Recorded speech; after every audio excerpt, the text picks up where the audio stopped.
സംഭവത്തിൽ നിന്ന് ഉത്തരവാദിത്തത്തിൽ നിന്ന് ഒഴിഞ്ഞു മാറാൻ സർക്കാരിന് കഴിയില്ല. 2 മന്ത്രിമാരാണ് അവിടെ രക്ഷാപ്രവർത്തനം നടത്തുന്നതിന് പകരം അവിടെ വന്ന് പ്രസംഗിച്ചത്. അവിടെ അടച്ചിട്ട സ്ഥലമാണ്. അത് ഒരു തരത്തിലുള്ള പ്രവൃത്തി അതിൻ്റെ അകത്ത് നടക്കുന്നില്ല.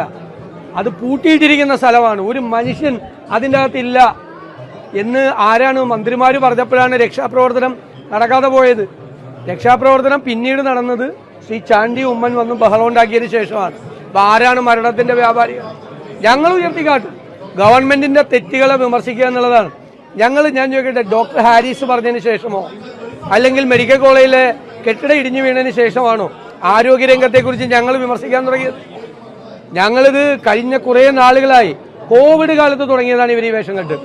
കോവിഡ് കാലത്ത് എക്സ്പയറി ഡേറ്റ് കഴിഞ്ഞ മരുന്ന് കോടിക്കണക്കിന് രൂപ കൊള്ളയടിച്ച് മെഡിക്കൽ സർവീസ് കോർപ്പറേഷനിൽ നിന്ന് വിതരണം നടത്തിയാണ് സർക്കാർ ആശുപത്രിയിൽ.